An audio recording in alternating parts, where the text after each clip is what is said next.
190 మంది ఎవరైతే ఉన్నారో వాళ్ళకి కూడా ఖచ్చితంగా గుర్తింపు దక్కాల్సిందే, వాళ్ళని గుర్తించాల్సిందే, వాళ్ళు ఎక్కడ ఉన్నారో పట్టుకొని రావాల్సిందే అని కాంగ్రెస్ పార్టీకి నేను చెప్పదలుచుకున్నా. ఒకటి. రెండవది, కేసీఆర్ గారు ఎవరైతే ఉద్యమంలో అగ్రభాగాన నిలబడ్డా లేదంటే ఏ స్థాయిలో పాటలు పాడినా ఆ ఉద్యమ గీతానికి ఎంత గౌరవం ఇవ్వాలో అంత గౌరవం ఇచ్చారు. తెలంగాణ సంస్కృతి దాన్ని బోర్డుని ఏర్పాటు చేయడం జరిగింది, వాళ్ళకు ఉద్యోగాలు ఇవ్వడం జరిగింది, వాళ్ళందరినీ గుర్తించుకోవడం జరిగింది. ప్లస్ బీఆర్ఎస్వి విద్యాసంఘంలో పనిచేస్తున్న వాళ్ళు, అదేవిధంగా వివిధ విద్యాసంఘాలలో పనిచేస్తున్న వాళ్ళు బీఆర్ఎస్ పార్టీలో పోయి బీఆర్ఎస్ పార్టీ ప్రభుత్వం ఏర్పాటు అయిన తర్వాత పనిచేసిన వాళ్ళందరికీ కూడా ఆల్మోస్ట్ అందరికీ కూడా గుర్తింపు ఇవ్వడం జరిగింది. అందరికీ వాళ్ళ వాళ్ళ స్థాయిలలో ప్రభుత్వ రంగంలో పోస్టులు ఇవ్వడం జరిగింది. చైర్మన్స్ కావచ్చు, లేకపోతే మార్కెట్ కమిటీ అంటే మార్కెట్ చైర్మన్స్ గా కావచ్చు, రకరకాలుగా మెంబర్స్ గా కావచ్చు, రకరకాలుగా ప్రయోజనాలు అయితే జరిగినాయి. అయితే ఒకటి నేను కూడా యాజ్ ఏ బీఆర్ఎస్ గా ఫీల్ అవుతున్నది ఏంటంటే, ఎవరమైతే వివిధ పార్టీలలో పనిచేయకుండా స్వతంత్ర జేఏసీగా ఏర్పడి బాగా కొట్లాడినాము. నిజంగా చెప్పాలంటే సార్, మానవతారాయి కావచ్చు, నేను కావచ్చు, లేకపోతే మిగతా వాళ్ళం కావచ్చు, సరే మేము ఒక స్టూడెంట్ ఆర్గనైజేషన్ కి అంటే పై స్థాయిలో అగ్రభాగంగా ఉండి కొట్లాడినప్పటికీ కూడా మేమేం బీఆర్ఎస్ కాదు ఆ రోజు. Okay, at the same time Congress party అధికారంలోకి రాలేదు, అది వేరే అంశం.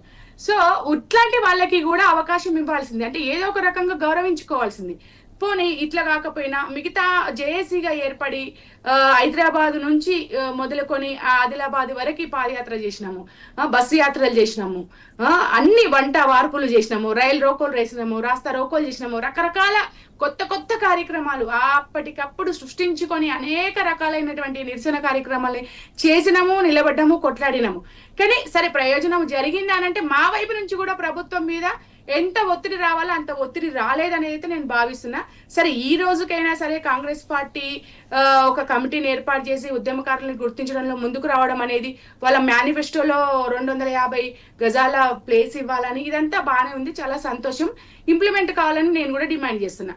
కాకపోతే నాకు వచ్చే అనుమానం ఏంటంటే, ఇక్కడ ఆల్మోస్ట్ 2.5 years అయింది, 2.5 సంవత్సరాలుగా ఈ రోజు వరకు ఒక చిన్న కార్యాచరణ కూడా కాంగ్రెస్ పార్టీ నుంచి ఉద్యమకారులకు సంబంధించి లేదు. ఈ రోజు పెట్టింది చాలా సంతోషం. ఈ రోజు పెట్టిన దాంట్లో కూడా ఏ ప్రాతిపదికన పోతారు అనేది చాలా ఇంపార్టెంట్ అయిన విషయం. ఇక్కడ మానవతరాయ్ గారు అన్నట్టు అక్కడ వచ్చిన దాంట్లో కూడా చాలా మంది అభిప్రాయాలు పడ్డారు. ఏంటి, మేము కొట్లాడుతూ ఏం చేసినాము, కొన్ని సార్లు అరెస్ట్ అయినప్పుడు మా సొంత పేర్లు చెప్పలేదు, ఎందుకంటే ఇంట్లో తెలుస్తుందానో లేకపోతే కేసులు అయితే ఇబ్బంది అవుతుందనో, దాంతో వేరే పేర్లు చెప్పడం జరిగింది. అవి ఎఫ్ఐఆర్ ఉన్నాయి, కానీ మా సొంత పేర్లతో మా మీద కేసులు కాలేదు, మేము జైల్లోకి పోలేదు. కానీ ఉద్యమం ఎన్ని సంవత్సరాలు జరిగిందో అన్నేళ్ళు నిరంతరాయంగా కొట్లాడిన వాళ్ళం ఉన్నాం అని కూడా కొంతమంది మహిళా మిత్రులు చెప్పారు, అట్లాగే సహచర ఉద్యమకారులు కూడా చెప్పడం జరిగింది. కాబట్టి గుర్తింపు అనేది చాలా ముఖ్యమైనటువంటి అంశం. రెండవది, చాలా రకాల డిమాండ్లు ఉన్నాయి ఇక్కడ. ఉద్యోగాలు ఇప్పుడు అసలు ఎవ్వరు కూడా జాబ్ చేసుకుందామంటే ఎలిజిబుల్ లేదండి, ఒక్క యూనివర్సిటీ ఉద్యోగాలకు తప్ప ఇంకా ఏ ఉద్యోగాలకు కూడా మేము ఏమంటారు మాకు అర్హత లేని విషయం. అదొకటేనా. రెండోది, వ్యాపారాలు చేసుకుందామని అంటే ఆ రోజు పుస్తకాలు వదిలేసినాము, కుటుంబాలకు దూరమైనాము, ఉద్యమం చేసినాము, మ్యారేజెస్ అయినాయి, పిల్లలైనాయి, మా వ్యక్తిగత జీవితంలోకి వెళ్ళిపోయిన తర్వాత మా పరిస్థితి ఏంటంటే మళ్ళీ వెతుక్కోవడమే అయింది. జాబ్స్ లేక చాలా ఎన్ని ఇబ్బందులు పడాలో అన్ని ఇబ్బందులు పడ్డాం. అయినప్పటికీ కూడా ఆ రోజు ఇచ్చిన ఉద్యమ స్ఫూర్తి ఏదైతే ఉందో, ఈ రోజు నేను కానీ, మానవతరాయ్ కానీ, పిడమర్తరావు కానీ, XYZ ఎవరైనా కానీ నిలబడడానికి ఆ రోజు ఉన్నటువంటి ఉద్యమ స్ఫూర్తి, ఆ రోజు ఉన్నటువంటి అమరవీరుల త్యాగాలను మా కళ్ళతో, మేము అమరులైన వాళ్ళని మా కళ్ళతో చూసినాం. కాబట్టి ఈ అమరత్వం అనేది పోవద్దు, ఈ అమరత్వాన్ని ఇంకా ముందుకు తీసుకెళ్లాలి. ఎంతో మంది తెలంగాణ ప్రజలకి మనము బాసటగా నిలబడాలి, ఉద్యమకారులుగా నిలబడాలి, నాయకత్వం వహించాలి అని చెప్పేసి స్టిల్ ఈ రోజుకు కూడా వివిధ పార్టీలలో ఉన్నప్పటికీ కూడా కొట్లాడుతున్నాం. అయినా మా గొంతు వినిపిస్తుందా, మా గొంతు చేరుతుందా అంటే ఇంకా వేచి చూడాల్సిందే. ఈ ఇంకొక 15 నుంచి 18 నెలలు ఉంది. మరి ఈ గవర్నమెంట్ ఏం చేస్తుంది అనేది అయితే వేచి చూడాల్సింది. అంటే మీ పార్టీ హయాంలో కూడా ఉద్యమకారులకు సరైన గుర్తింపు దక్కలేదు. ఇప్పటికి ఎవరైతే ఈ మధ్య కాలంలో చెప్పడం జరిగింది, అంత మాత్రంలో అసలు ఉద్యమకారులకు ఏమీ చేయలేదా? ఉద్యమంలో ఉండి అగ్రభాగాన పనిచేసిన విద్యార్థి నాయకత్వానికి అసలు అవకాశాలు ఇవ్వలేదంటే ఇచ్చింది. ఎందుకు ఇవ్వలేదు? బీఆర్ఎస్ సుమన్ కి ఎంపీ టికెట్ ఇచ్చింది, గాదారి కిషోర్ కి ఎమ్మెల్యే టికెట్ ఇచ్చింది, ప్లస్ అందరికి చాలా మందికి చైర్మన్స్ గా అవకాశాలు ఇచ్చింది, ప్లస్ కళాకారులకు ఉద్యోగాలు ఇచ్చింది. అట్లా అంటే వివిధ పార్టీలలో వేరే పార్టీలలో ఉండి లేదంటే స్వతంత్రంగా ఉండి పనిచేసిన వాళ్ళకి అవకాశాలు రాలేదేమో, కానీ ఉద్యమ స్థాయిలో ఆ రోజు వాళ్ళ స్థాయికి తగ్గించినటువంటి పాత్ర ఏదైతే పోషించారో వాళ్ళందరికీ అవకాశం ఇచ్చింది. ఇందులో కేసీఆర్ గారిని అనడానికి ఏం లేదు, రేవంత్ రెడ్డి గారిని చాలా గొప్పగా చేశాడు ఈ 2.5 ఏళ్లలో అని చెప్పేసి మెచ్చుకోవడానికి ఏమీ లేదు. సరే, ఒక్క విషయం నేను ఇక్కడ చెప్తా.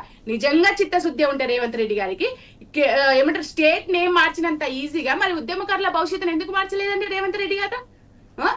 అదేవిధంగా స్టేట్ చిహ్నాన్ని మార్చినంత ఈజీగా, లేకపోతే జాతీయ మన స్టేట్ గీతాన్ని రికగ్నైజ్ చేసినంత ఈజీగా మరి ఉద్యమకారుల భవిష్యత్తును 250 గజాలు ఇస్తానని చెప్పేసి అన్నాడు. ఈ రోజుకి ఎందుకు కార్యాచరణ లేదని చెప్పేసి కూడా నేను ప్రశ్నించాల్సి వస్తుంది.